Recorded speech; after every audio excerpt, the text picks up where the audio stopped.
I am so excited because today, so we're doing our mini course. Yesterday we did self-love foundations.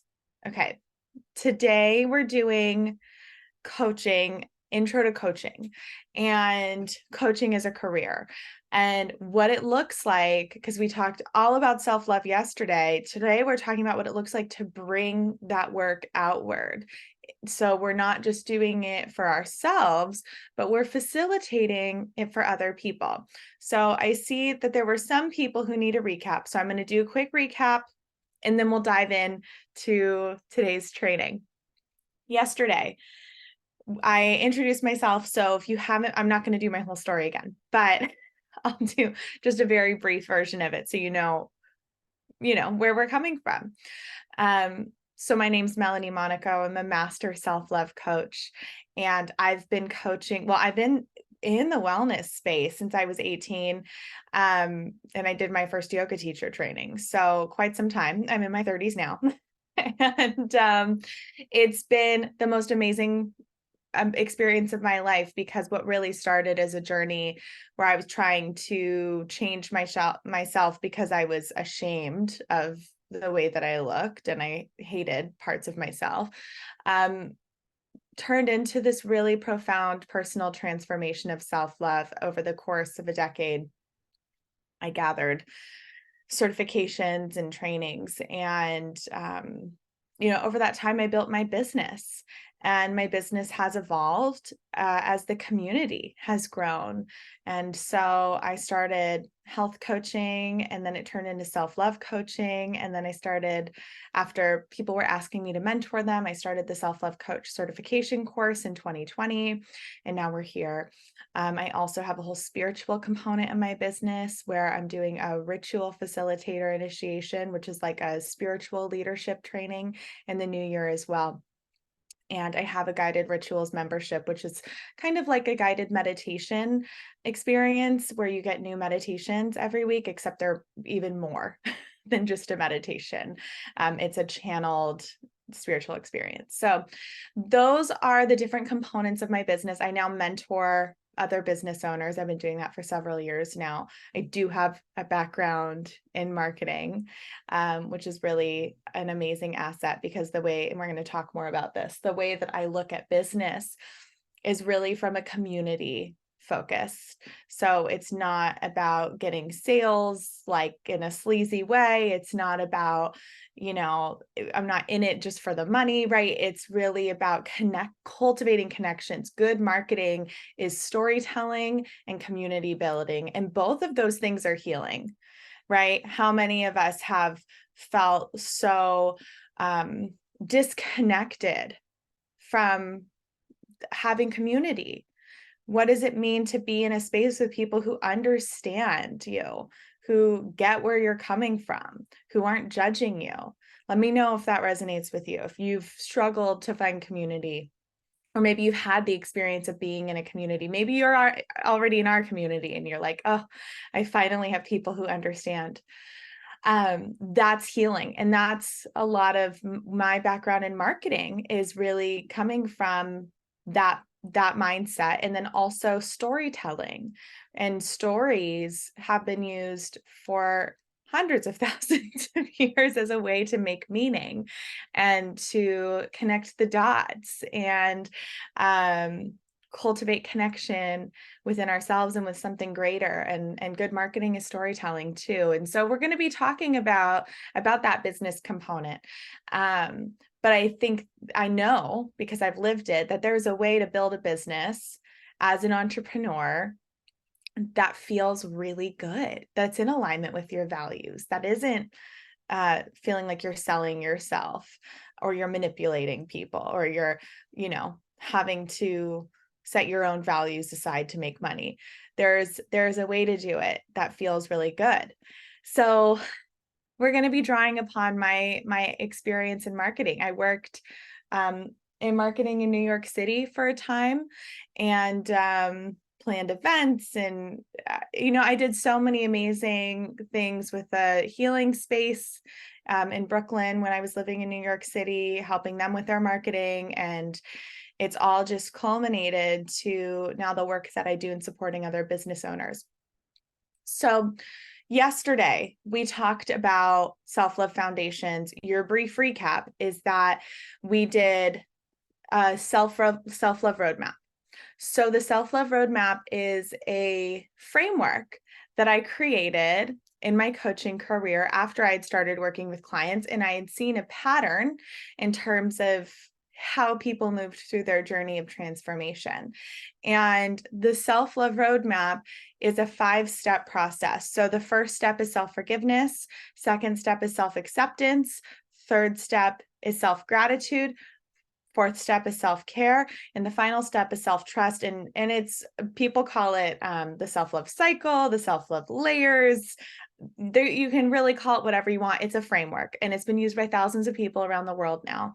And it's so transformational. If you haven't watched yesterday's mini course training, I definitely recommend that you go back and do that at some point, because it will change your life. It gives you a pathway forward where you can actually see where you're going in a healing journey. And it's not like just, putting self-love on top of all of the hurt without doing the healing work first. We do the healing work through the self-forgiveness and self-acceptance, so that when we bring in things like self-gratitude and self-care, we're not just putting a Band-Aid. This is about doing some really deep inner work to change the way we relate to ourselves and our entire life. And it's so transformational. Self-love is not about just saying, you know what, I love myself and that's it.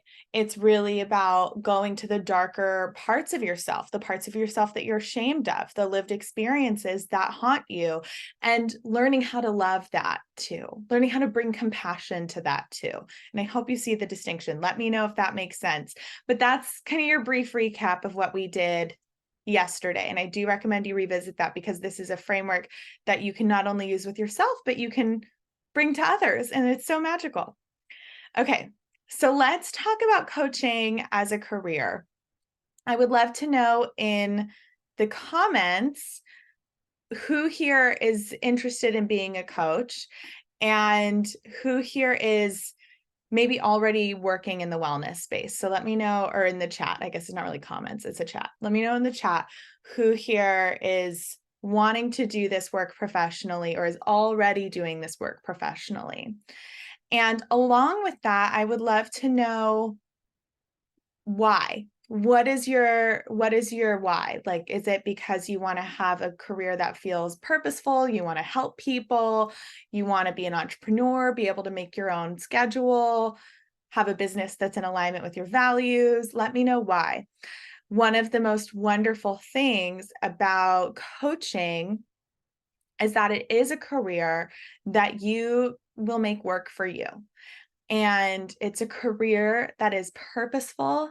It is a career that helps others and also keeps you accountable to your own healing journey. All right. So yeah, I am for all the reasons you named. I'm a Reiki practitioner and Akashic Records healer. I love that. I want to integrate self-love coaching. I want to help women have a better relationship with themselves. I've done coaching and find it purposeful. Yes, absolutely. I also want to mention, I want you to stick around the whole time, because especially if you want to do this work professionally, I have a giveaway. So yesterday I did a giveaway, you'll remember. Some of you enrolled and you got that giveaway last night, which was so exciting. And the giveaways continue today. So I'm going to announce that at the end. So in my healing journey, I realized my purpose is to heal and inspire women, build in my poetry book. Beautiful. I love it. Okay, great. So what does it mean to actually do this work as a career, and what does it require of us? I want to first give you an idea of what it doesn't include. Okay, so coaching is not advice giving. It's not showing up and giving people a pep talk, though there can be components of it that are motivation, and there can be components of it that are, providing resources. We're not just showing up and giving advice. We're not just showing up and giving somebody a pep talk. The most important thing to remember is that it's actually, as the self-love coach, it's not about us. It's about the client. And the best coaches are the coaches who know to get out of the way so that the client can access their own inner wisdom. A self-love coach is a leader, is a mentor, and a resource provider, and really a space holder. We have clients who are, maybe some of you can relate to this, and actually put in the chat what brought you to your self-love journey, right? So initially my clients were people who had had a similar lived experience to me in terms of struggling with their relationships to their bodies. A lot of my clients came to work with me because they had tried diet after diet after diet and nothing worked. And they were like, I just don't know what to do next. Like, this is my last hope. So they were in a place of desperation. They'd been hating their body for years. And I had had that same experience. So I knew what that was like. And I had done all this training to have all these resources. And I'd had my own lived experience of healing. I want to also mention that as a self-love coach, we understand that though healing is never done, which means that you can still be working on your healing journey and helping people at the same time, because you might just be a few steps ahead of them, but that's enough for you to provide the space for them to transform. Let me know if that makes sense to you. So yeah, I see in the chat, lots of heartbreak, not knowing my worth brought me to my self-love journey. Yeah, so you'll have clients who've had that same experience, who've had lots of heartbreak, who don't know their worth. And some of you, I see a lot of people want to support women, which is something you've gone through yourself. Yeah, absolutely. There's a lot of shared experiences here. Yeah. Okay, so coaching is not advice giving. It's not telling people exactly what to do. It's giving people something like the self-love roadmap, right? A framework, but then they get to decide and they get to access their own inner wisdom as you move forward. I see Amanda says, I have a long journey of healing myself from trauma and perfectionism. It really resonated with me when you said yesterday that you don't have to be perfect to be loved. I'm glad that resonated with you. Happy to hear it's okay. We continue our healing journey. Yes, the imposter syndrome is real. And that's actually like one of the important things that we do in the certification course that I offer is that that's like something we get to heal as well, right? And healing the imposter syndrome helps us show up. I always tell coaches in training, when you hold yourself back, you're holding yourself back from the people who need you. And there's so many people in the world, so many people are hurting. And I want you to consider like how many times you've heard the same messages again and again. Maybe like those of you who were here yesterday, especially, how many times have you heard people talk about self-love, or have you thought about self-love? But then maybe, you know, I'm thinking about like Amanda, what you said, I don't have to be perfect to be loved. You heard me say that, right? And that was like, oh, that resonated. So you also have your own unique magic, your own unique wisdom, your own lived experience, and you are going to say something which will land with somebody for the first time. Even if they've heard some similar messages before, the way you say it in your energy, it's going to land with people. So a lot of the work that we do in the certification course is you learning how to trust your own wisdom, right? Yesterday, the self-love roadmap, the final step is self-trust. And that goes into the work that we do as a coach, right? You're trusting yourself as a coach. You're trusting your coaching instincts. You're also bringing in the self-care component by doing your diligence to take care of yourself so that you can hold space for other people. I mentioned this yesterday.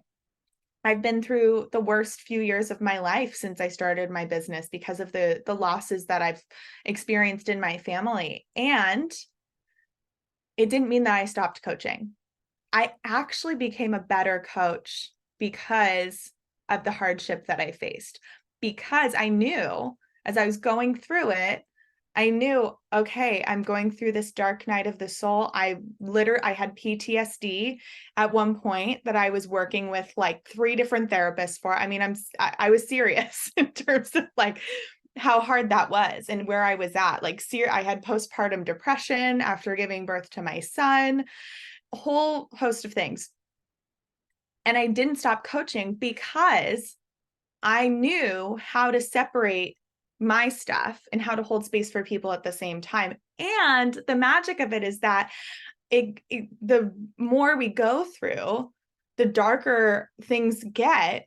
And then we go to the depths of our own healing journey, the more space we have to offer other people, the more wisdom we have to offer people, the more we understand our own darkness, our own healing journey, the more healing we have to offer other people. It's like the wounded healer archetype, this very ancient healer. I think about the vision quests, right? Or the intentional removal of the medicine person from their tribe who intentionally goes through this very intense experience in order to gain greater wisdom. And these initiations may not be as part of our general society, but the dark night of the soul, the trauma that you've gone through, is an initiation. And when you can gather wisdom from that, when you can go through the healing journey instead of just trying to leave it behind, but you actually go and meet that darkness, which we do with the self-love roadmap. We did that yesterday. You have more to offer other people. You can only go as deep with your clients as deep as you've gone with yourself.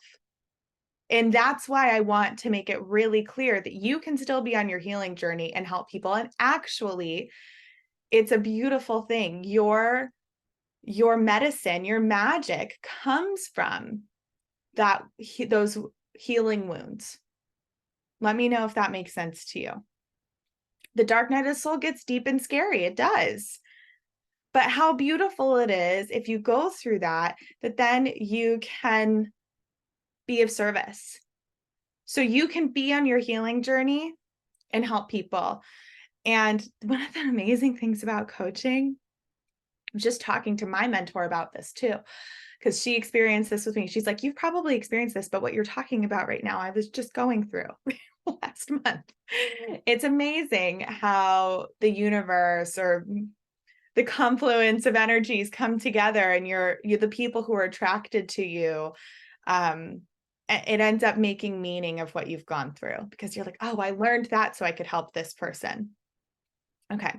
So that's some of what coaching is to you. And I also have found it to be incredibly healing to do the coaching work because even in the midst of my heartbreak or my trauma, I set it aside. And that's what like all of the skills that we learn in the certification course, the mindfulness work. So the meditation, the energy healing, we do something called emotion mapping. We do EFT tapping, like all of these tools that you learn are there to help you regulate your nervous system and learn how to separate your suffering from your ability to coach.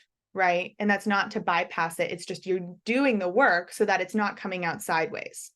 Right. And there's something amazing that I found, and that for that hour I'm with a client or doing a group class or training or whatever, I'm setting my own stuff aside and I get to be witnessing other people's healing journeys. And there's something about that is actually healing for me. I think of it kind of like energy healing. Some of you here are energy healers, so you know this.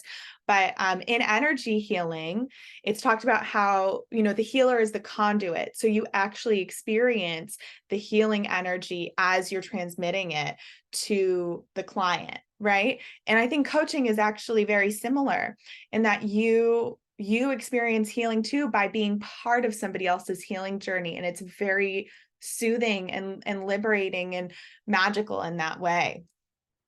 I'm glad this all makes sense to you. Yes, you don't have to have it figured out to be a coach. And actually, I really want to encourage you, if you stumble across any coaches out there or mentors who claim they have it all figured out, run the other way. because nobody does. We're human. We're spiritual beings having a human experience. And one of the amazing things about being human is that there's so much we don't know. The great mystery of it all. And anybody who thinks they have it completely figured out, run the other direction, because they don't. But a coach, here's the analogy I give. A coach is there to walk with a client on their healing journey, not to tell them where to go or what to do. So your client, let's say your client has a goal. This is the analogy I give. The client wants to climb a mountain. And so the client doesn't really know how to do that. They just know that they're stuck in the valley, stuck in this mud, but they want to be up there. So they invite you to walk with them on their journey. So you're walking with them on this path towards the mountain, and there's a boulder in the way. And they're just like sitting there like, I don't know what to do about this boulder that's in the path. And as the coach, you get to say, well, okay, we could climb over it. We could go around it. We could move it. We could go another path. But what is your wisdom telling you to do? Right? The client might be so stuck that they can't even see those options. But once you show them the resources, then they decide what path is best. And so then, okay, let's walk around the boulder, and you keep going, and another obstacle comes in their path, right? And maybe it's a prior lived experience or a relationship or a belief system they had about themselves. And you identify it together. You show them the options forward. They choose the option that feels best to them. You keep going, right? And it's one block, one resistance after another until you finally get to the top of the mountain. And with coaching, we usually do set programs. So there's a specific goal. It's not just like, I hate myself, I need a coach. It's like, what do you actually want? You want to be able to look at yourself in the mirror and feel confident. You want to be able to have a career that feels purposeful. You want to have, you want to feel sexy and confident enough to cultivate or attract a romantic relationship, right? Let me know if you like this analogy and if this is clear to you, because I love this. I think it really shows us what coaching can be. And so you have this set goal. You guide your clients through the path to that goal. And once they get to the top, they've all of this lived experience now with you of overcoming all of these obstacles, so that when new obstacles come their way, they now have that lived experience to rely on, and they have a new goal, and they can go through the experience again, but they don't have to rely on you to do it. And we're not in the business of making people reliant on us indefinitely, right? We're not in that business. We're in the business of giving tools so that they can do this work themselves and carry it through their whole lives. And like, yes, client relationships can continue and you can continue to work together in programs, but you don't want people to be like reliant on you, because we want to culture and foster self-responsibility and self-love. So as a coach, your job is to guide the clients to their own inner wisdom. So in the certification course, we talk about all of the different tools and resources, right? And you actually use them first so that you know what it feels like, and you know you're on your own self-love journey, you know what works for you. But then you have this whole toolkit of like, we have 70 video lectures over that, and each one of them is a different resource. So think about that. 70 over, and that doesn't even include the different tools that I offer in the live coaching calls. I'm going to go as far to say there's at least 100 different resources and tools that then you get to offer your clients, which is phenomenal. Okay, I want to know if there are any questions about coaching, if this is all making sense. We're going to be getting to the giveaway as well. Let's talk about what it means as a career, like what it means to do coaching professionally. We've talked a little bit about what coaching is in a practical sense. In one-on-one work, it's you and the client, and you're offering them experiences. I'm not about just like a session, but it's an experience, a healing experience. And there's a lot of questions that you ask them. You want to ask questions that guide them to their own inner resources, their own wisdom. So just yesterday, before our mini course yesterday, I was on a training call with coaches who are currently in training. They're in their first month of the program. And I was doing a coaching with one of the people in the training. And it was really phenomenal because I literally, she was struggling with self-forgiveness and what it meant. And we did an exercise in the session that brought her to meet with her inner child. And we talk all about guiding those types of journeys for clients. We do archetypal psychology and shadow work. We have this whole meditation journey that you get to give to your clients, and it's really remarkable.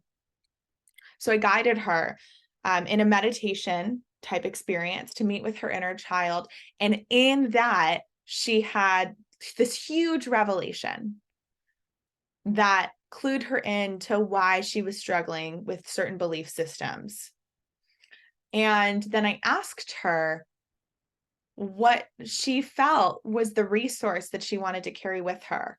And she created her own tool, which was to, in the mornings, connect with that inner child part of her. She created her own affirmation based on her experience. And then I said, okay, so are you going to remember to do this? How are you going to hold yourself accountable? She decided to set her own alarm every morning, and she created this whole action plan for herself to dedicate to healing that specific belief system. And she did that on her own with my guidance. But you see what I'm saying? It's so different than if I were to just be like, okay, here's an affirmation. Here's what you do, holding yourself, like I'm holding you accountable. There you go. Like, see how much responsibility there is in there and how empowering that was for her. So that's why I use that example, because I just did it yesterday. But in a session, you can do similar things to that, right? So we have all these resources and tools that we provide you to coach. It can even just be asking really powerful, specific questions. And one of the other things that we rely on for coaching is our intuition. So we do a lot of intuitive development in everything that we do, because I believe that each of us has our own powerful intuition, and we can all connect with each other on energetic levels, not just through conversation, like frequency. And in that, the more in tune you are with your intuition, the more you have to offer your clients. So I intuitively was kind of guided to offer her that inner child thing, even though that wasn't explicitly what she said she was struggling with. I could intuitively tell that was happening beneath the surface. And it did turn out that was really powerful for her. So doing a lot of intuitive development is so important, not just having the actual technical training and the resources, but knowing when to use them and what to use. That's really a powerful part of this journey. So that's kind of the example of what a session can look like. And then in between sessions, you might provide the client with some more resources, right? So in this example, she already did her accountability of what she was going to do in between sessions. But, I could provide her with a guided meditation that she listens to, right? I could provide her with a worksheet, maybe a journal prompt of connecting with that inner child part. And you get in the training course 200 pages of worksheets that you get to use with clients. So there's so many things that you get to provide your clients as resources in between sessions. In terms of let me know if you have any questions about that. In terms of the actual experience of being an entrepreneur, because it's one thing to talk about, okay, what does a session look like? How does this work function? But how do we actually build a business? How do we actually get clients? How do we make an income that is sustainable, that allows us to do this work? Because let's be real, like, would it be wonderful to be able to just be of service indefinitely for free? Absolutely. But in the society that we're in, that's unsustainable. You deserve, just like we're talking about, you're worthy of love yesterday, you're also worthy of living in freedom, financially, in freedom, time-wise. You're worthy of living a life that is aligned with your values. When I started my coaching career, I could see years ahead that I would want to be a mom, and I could see that I would want to be able to prioritize time with my little one. My mom, I don't know about you all and your experience of childhood. We've all had different experiences, but my mom had to go back to work 7 weeks postpartum, had terrible postpartum depression. And that was just, and then she left me with a neighbor, 7 weeks old.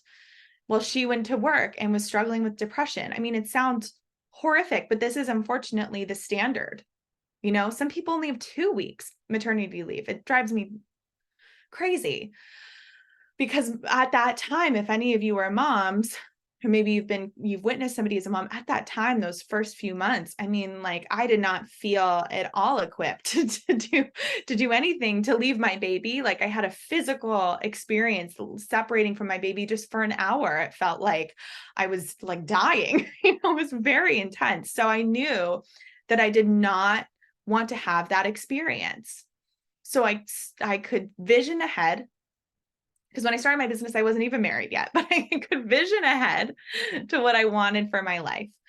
And I knew I did not want to repeat that pattern. And I knew I wanted to have a business that was purposeful and that helped people. And I'm like, well, and what do I do? How do I do these two things? When I started my coaching business as an online business, way before the pandemic and online businesses even took off. And I started my business. I started, filming workshops and allowing things to be, it's like you create them once and then people can continue to purchase them, right? So it's like residual income, which is an amazing marketing strategy. And then I eventually started to build a team so that by the time I was pregnant in 2021, 2021, by the time I got pregnant, I was able to run my business, but also be a mom. And still, I don't work full 40 hours. My son is only in school 2 days a week and I get to be a mom, which is the dream. And I have an abundant business. And I want you to know that this is so possible. And you can have a business that allows you to prioritize what you value most in your life. So let me know, some of you, yes, I see that you've had some of these experiences too. So let me know in the chat what you want to prioritize, like what you want to prioritize in your life. Is it time with your family? Is it traveling? Right before I was even a mom, I was traveling all around. I wanted to travel the world. And so I was doing my business. I was doing coaching calls from hotel rooms all around Europe. It was amazing. That was my priority. I wanted to prioritize traveling and I did it.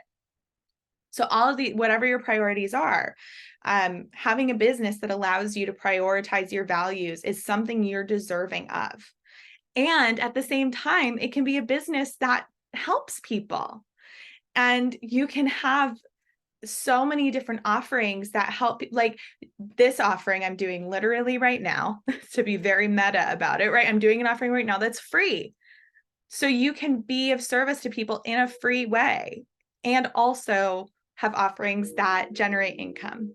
And once you have a team, you're not only generating income for yourself, but for other people too. And how amazing is that? All right, I'm seeing these come through. I want to prioritize my time and traveling and more self-care. I want to prioritize being a mom, traveling, spending time with loved ones and self-care, doing all the things that I love. Absolutely. And you deserve that. So the question now is, what does that look like practically? How do we get there? I talked earlier at the beginning of this call about marketing, right? And I want to hear from you in the chat or in the comments, what your association to marketing is and entrepreneurship, because I want to meet you where you're at. What's your association to like marketing and sales in that component of business? Do you feel like resistance about it? Does it feel like slimy? Do you think of like these hard-hitting, like manipulative sales? It's scary. Yeah. Yeah. So when I was 8 or 9 years old, I started my first business. I picked roses from the rose bushes in our backyard. I loaded them up in my little wagon and I went door to door in the neighborhood selling little stems of roses for like 15 cents. And I think when I am in the space of doing marketing work, I think about that version of myself that was so fearless and was actually just having so much fun, right? And there's a way to share your abundance with the world, receive an income for it in a way that feels fair to and equitable to everybody, and that is fun. Right? And putting yourself out there, knocking on people. You're not going to probably not be actually knocking on people's doors, but you know what I'm saying, knocking on people's doors metaphorically. That feels like you're just making a connection with your neighbor, right? Yeah. People are saying I'm an introvert. It's hard to sell myself. I create my own templates and put it out there myself for my business. I agree. It's scary. Yeah. Because when you're an entrepreneur, you are the face of your business. And there are certainly examples of people who've built their businesses without doing like live videos or showing their face. Like you can absolutely do that. I do think with coaching in particular, if you want to do like one-on-one work or group programs or people are actually working with you as a coach, it is important for people to get your energy, to know who you are. So some of the work that we do as coaches is shadow work around the fear of being seen and showing up, because what is required of us to be a coach is to show up and to practice what we preach, to walk the talk and to do that in the moment so people can understand. When you're coaching, you are connecting with people, not necessarily because of your qualifications, though that's important, but because they resonate with who you are. And they need to see who you are in order to have that resonance. I mean, how many of you have had the experience where, you know, there's just you walk into a room and there's like one person in particular where you're like, I don't know about that person, but there's another person where you're like, oh my gosh, I want to be their friend, right? You don't know anything about them. You just have these vibes.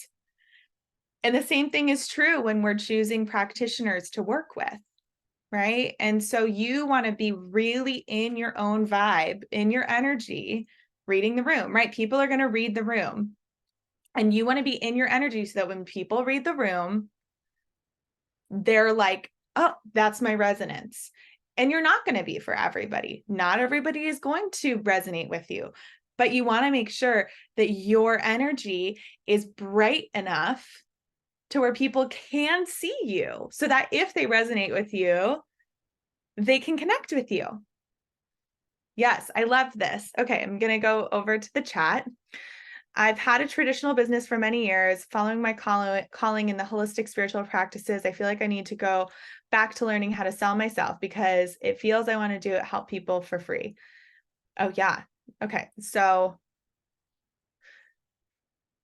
I'm reading the room. It's an instant connection without talking. Exactly. You know what I mean.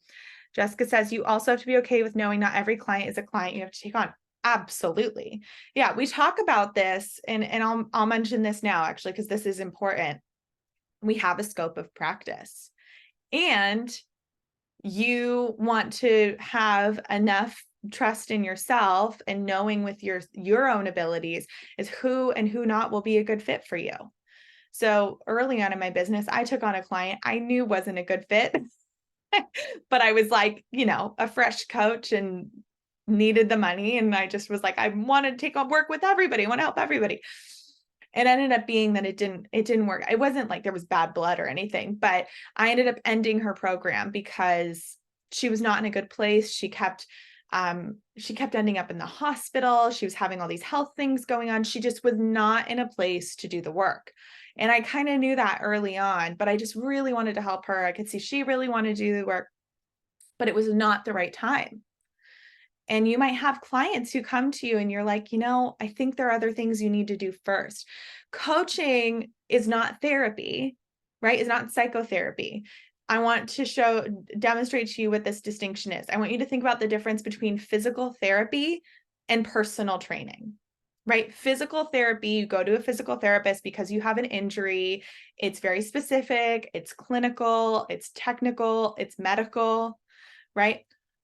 Personal training, you go because you have a goal. You want to feel a certain way in your body. You have certain muscles that you want to tone and strengthen, and you want assistance doing that. You're not going because of an injury, though it can help prevent injury or can help ease things in the body, of course, but it's a totally different thing that brings you there. So clinical therapy would be like physical therapy, coaching would be like personal training, except it's with your mental health, your emotional state, your soul, all of that. I think that's a really important distinction. So there are things that we cannot do, right? We're not going to treat and diagnose depression or disorders or PTSD. I have had clients, I do always have clients who struggle with these things, but they also have a clinical therapist they're working with. They can do both at the same time. Like I myself have worked with clinical therapists and coaches at the same time because they do different things. Even just last year, as I said, or I guess the year before, I had postpartum depression. So I was working with a clinical therapist, but I also had my intuitive coach because I was doing two different things. And that's not to say like I didn't talk about similar things with them, but they were offering me totally different things. And I knew that I wanted to do the intuitive healing work to help ease some of my depression, to connect me with my spirituality. And then I also knew that I wanted some of that clinical work for the actual PTSD that I had, right? They accomplish different things. So coaching, we want to know that scope of practice, but we want to be really confident that we can offer people things that other clinicians and practitioners can't. So my best friend in the whole world is a marriage and family therapist. And we talk all the time about our differences in work. And what I get to do that she wouldn't be ethical for her to do is that I get to take clients on past life regression journeys, or I get to bring clients into energy work. I get to bring clients and do oracle card readings, or, talk about astrology or all these things, right? That for me is so much more fun.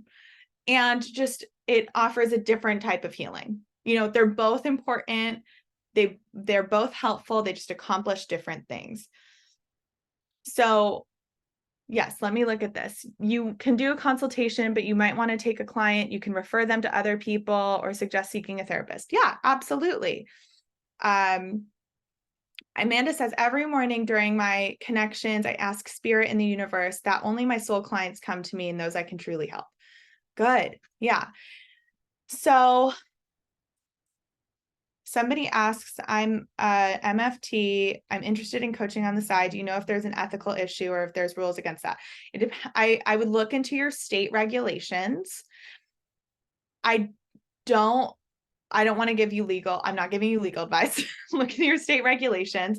I will say that I have seen, and there we have had many people who are licensed therapists go through our training course and coach, and that you have just totally different program. You have a program agreement for your clients that says, obviously you can't take health insurance because you're not doing clinical healthcare. So you're not taking health insurance, and you have a program agreement that says you're not offering therapy or counseling, that you're offering coaching. And we offer you a program agreement that you can adapt if you want to in the training course, a template that you can use and of course personalize it to yourself. So we've had and if you want to talk to, I can think of like 2-3 people off the top of my head who've gone through our program who are also practicing therapists. So if you want me to connect you with them, send me an email after this and I can send you their information so you can talk to them. So yes, you can, I've had people in the program who have done both. I think different states have different regulations, so you definitely want to do your diligence there, but it's totally possible. Okay. How do we find our clients? We know what we can and can't do. We know what a session looks like. We know some of the shadow work that we need to do in order to show up and be seen by people so that our clients find us. But how do we actually find clients? marketing comes into play. And marketing, as I mentioned, I'm going to reiterate this, is all about connection. It's all about community. I mean, I'm going to get like real meta with you again. I'm marketing right now. I have a training course that's starting in January. I have 2 different training courses. One is the Self-Love Coach certification course. The other one is the Ritual Facilitator Spiritual Leadership Training. Of course, I don't really like, I'm just here to connect with you. Like, if it's aligned for us to work together in one of those programs, amazing. If it's not, I'm happy to be here with you right now. That's how I feel. And that for me is what marketing is. It's connection, it's storytelling, it's community building. So marketing, in the certification course, I'll just give you a broad overview of what we cover so that if you were to become a coach, whether or not you did it with me, these are some of the steps that you would do. Okay. And you don't have to do my training course. You could go off and do this marketing on your own if you wanted to. I will say, to be a coach, it's so important if you're coaching that you do a training course so that you know what you're doing. But let's say one of you are Reiki healers, right? And you decide not to be a coach, but you want to know how to market your business better, you can use this. So what you would want to start with is your branding. So that's the first thing we start with, your story, your energy, and finding a way to communicate your story and your vibe. Like we talked about reading the room and the vibe and the resonance between people. You want to find a way to communicate that in a way that people understand, in a way that people get. And some of that is enigmatic. Some of it is just you being in your energy, you being confident enough to show up in your authenticity, right? You being comfortable enough to not have to please everybody in the room, to trust that the people who are aligned with you will come, and the people who aren't, you don't need them, right? That's some of that personal work. Business success is so reliant on your personal inner work, especially with coaching. That's why we do that. As self-love coaches, we have to continue to do our inner work. And some of that inner work, a lot of that inner work is directly related to how successful we want our business to be, which is amazing. Like, how cool is it that you get to do your self-love work and then it means that your business is going to be more successful? It's awesome. It's so beautiful. I love that. So you want to do your branding, and your branding is your story. It's getting clear on who you want to help and why. So for me, when I first started my coaching business, my aha moment was when I realized I had to start talking about my disordered eating and my relationship to my body. I didn't want to tell people about that. I just wanted to show up and help people. But then when I started to be more vulnerable, and not to a point that felt like I was oversharing, but like you heard my story today and yesterday, right? When I started to be vulnerable and share bits of my story, that's when my business actually started to be successful. And I learned how to share my story in a way that felt comfortable for me. Like I wasn't sharing to a point of too much vulnerability where I felt unsafe, but to a point that felt inspiring to people. Right? Because your story is inspiring, and other people will see themselves in your story, even if it's not exactly the same. So getting really clear on your story and learning how to share it in a way that feels safe for you and also inspires other people. Learning who your ideal client is, it would be the next step, right? So the first step is your message, your story, your vibe. Right? Then who is your client? Who is your ideal client? So when I first started my business, my ideal client was a woman in her 20s who struggled with her relationship to her body, who tried every diet, nothing worked, and felt like she had no options left. And that's who I marketed to. My ideal client has since shifted. And obviously I worked with people outside of that demographic. I mean, I worked with so many different people, but that was what I had in mind when I was doing my marketing.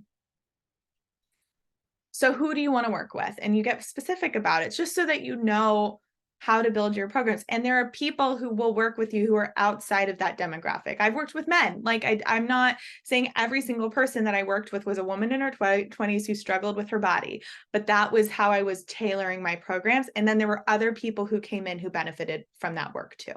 But it just made it so that I was clear in who I was helping and why. Okay.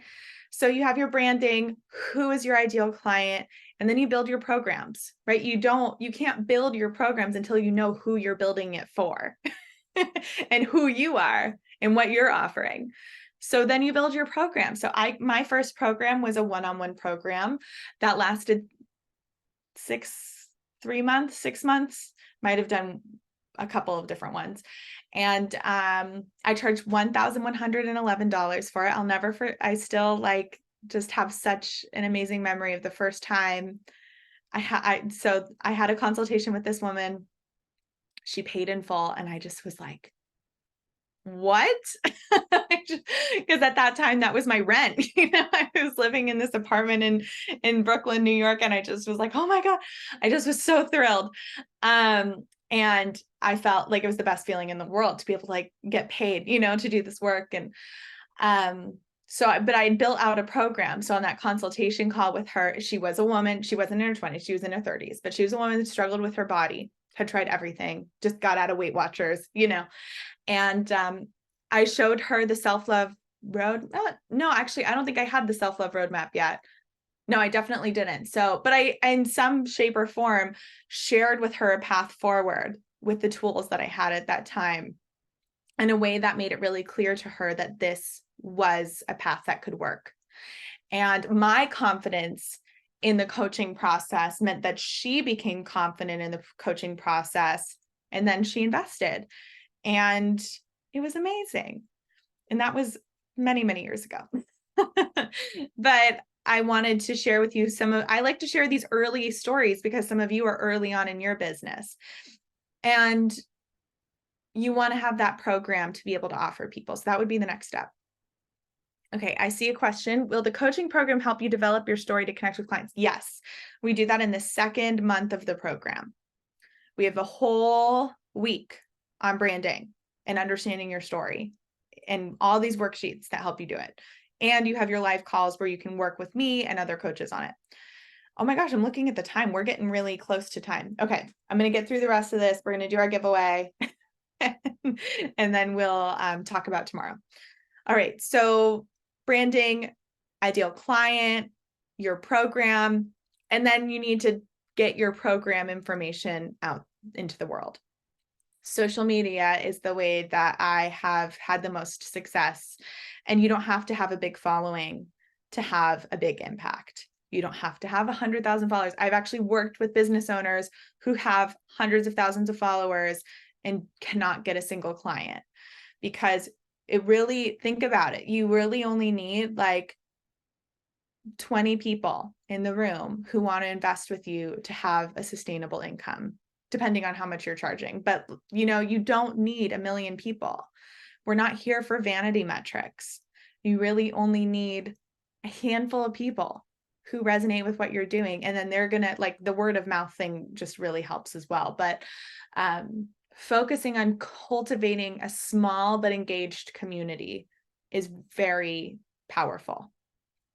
Social media marketing, we look at the strategy, the authenticity, showing up and sharing your message with the world, but you certainly don't have to use social media if you don't want to. It's just one pathway forward, but there is strategy there, and also creative expression that can be really wonderful.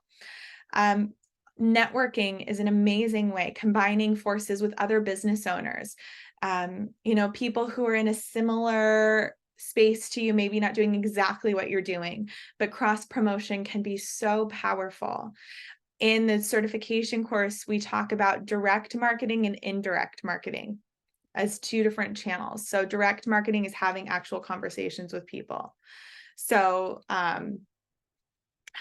doing like workshops, doing free events like this, doing Instagram ads where like it's actually going directly to people, DM conversations. in-person networking, all of that, direct marketing. Indirect marketing is like you put your post up on Instagram for people to stumble on and find, or you put your, a little postcard about your business in a coffee shop or that kind of thing where people stumble in. And it's important to do both. But I would say the most powerful thing that you can do is to show up and be seen. Because as I said, this whole through line is that to find clients who resonate with you, they need to see you. So you need to be willing to be seen. One of the other amazing things that I need to encourage you with coaching is that there's going to be no. So many people are going to say no. So the majority of people who come into contact with your business are going to say no. You do not need everybody to say yes to you.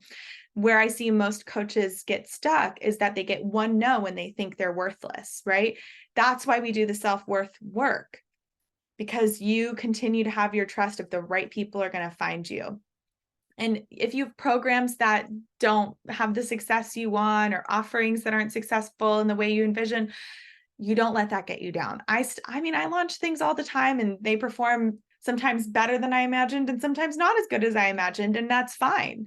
We just continue to show up and be of service and trust that the right people will be there, and continue to offer services at different levels, offer free services, offer exclusive services that are higher tier, higher ticket prices, and everything in between, so that you can meet people where they're at. This isn't about like excluding anybody. You can be of service to people and also have an income. So I want to encourage you with marketing, really just be in your energy and be seen, show up and connect with people, have real conversations with people. We talk about all these specific strategies in the course, but I think just starting out, like, focus on your branding, focus on connections. A small but engaged community is where it's at. And connecting with other business owners is really, really helpful too. All right.